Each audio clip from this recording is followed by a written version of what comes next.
What is up, YouTube? It's your boy Evan. I'm coming to you with a video regarding the India and Pakistan conflict. Now, I wanted to cover this yesterday, but I wasn't really able to, and mostly because this story is developing so fast.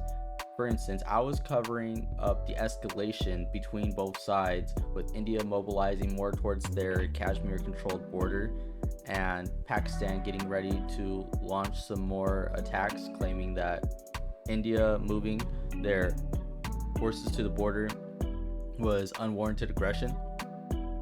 And then shortly after that, while I was editing the video, the US had brokered a ceasefire between the two nations. So I was like, well, I missed it. Is what it is. It's part of covering the news, right? Gotta be on it quick. But I missed this development. That ceasefire was very shortly after broken by Pakistan.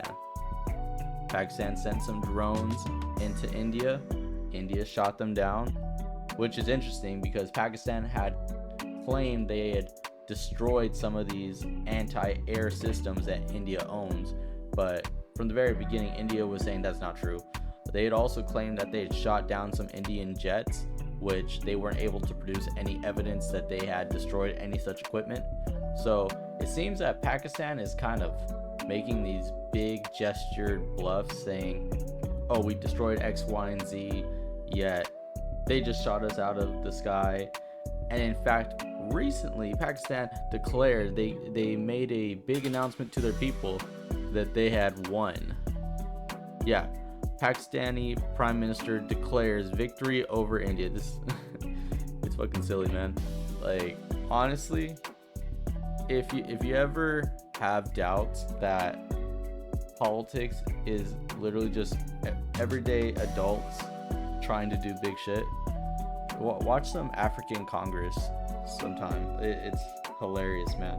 Like, you don't need to be a very smart person to be in office. I would say that there are levels to that, though. Obviously in the US we have a bit of a higher standard, but even then you get some slip by. If you go in with enough hopes, dreams, and a pocket full of beans, you might be able to get into office. With that said, this conflict is one that strikes me as interesting because it doesn't have as much media coverage or as much sensationalism as other conflicts around that region.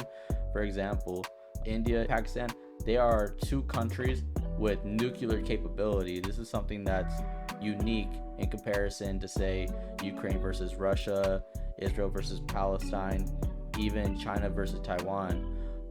The nuclear capability element is something that I feel like is not talked about enough.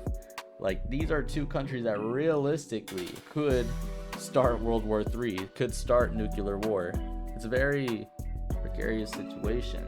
Another element that I find interesting is that Pakistan has a unique stake with China, right? China doesn't want to see this war get developed any further than what it already is, because China is in the red economically. They are an export economy. They have a trade surplus of $1 trillion, and they got shot out of the largest market in the world, the US, until recently. There were some talks over in Geneva between Trump and China. We don't know if that's going to come to fruition into a trade deal, but until it does, they are tariffed out the woozah. They don't have a way to really earn income, so the only money they're making is from the limited markets they could still sell in, which is nowhere near the US, and their investment. China is notorious for being an investor and having very complicated agreements with that.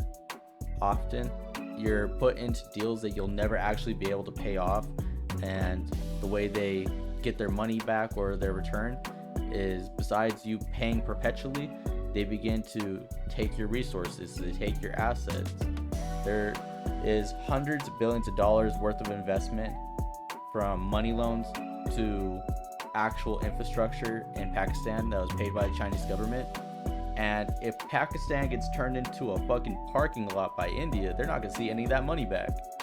So China has a special stake in this war not developing any further than what it already has.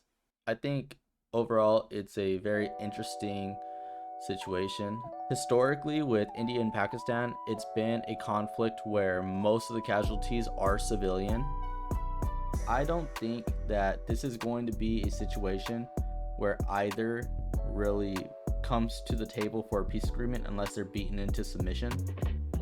And that's kind of typical with a lot of conflicts as of late. I mean, you look at Israel and Palestine, the only time peace talks are really brought up is when Palestine is hit pretty heavy and they kind of have the world on stage saying no more.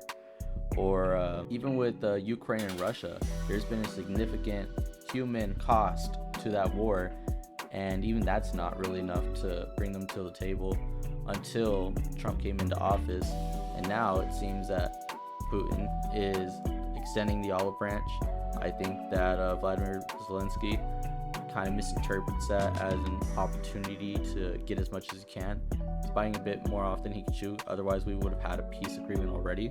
With India and Pakistan, it's really going to take an outside intervention in the way that the US attempted to do to create that ceasefire. It's not going to come from either of these nations. With that said, it seems that India is definitely in the more advantageous side of things. It seems that their technology is not failing them. It seems that they have better training, a larger military. They really haven't been taking as much damage as Pakistan has, and that's to Pakistan's own detriment. You're buying fake steel from China for one. That's an interesting piece of it. They bought a lot of their military equipment from China, and right now they're starting to see that the Chinese military is kind of held together by rubber bands and chewing gum,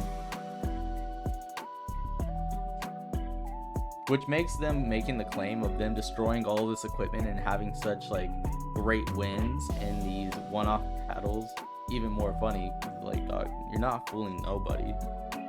You may be fooling your population who maintains like an 8th grade education, but it's wild that you would even go up on stage, have it televised, and say bold-faced to your people, we won.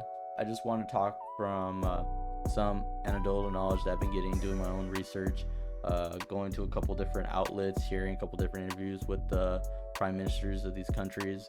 Anyways, guys, that's all I really had. I just wanted to talk about the situation. It seems to be advancing very quickly. If I have more updates, I'll be sure to share them with you guys. With that said, if you found this even mildly interesting, I would really appreciate if you could like, comment, subscribe, share with a friend, or don't share with a friend. I understand that part, but I mean, the like, the comment, it's not gonna cost you nothing, bro. It's a few seconds of your time mean the world to me. Appreciate you. And with that, I'm out.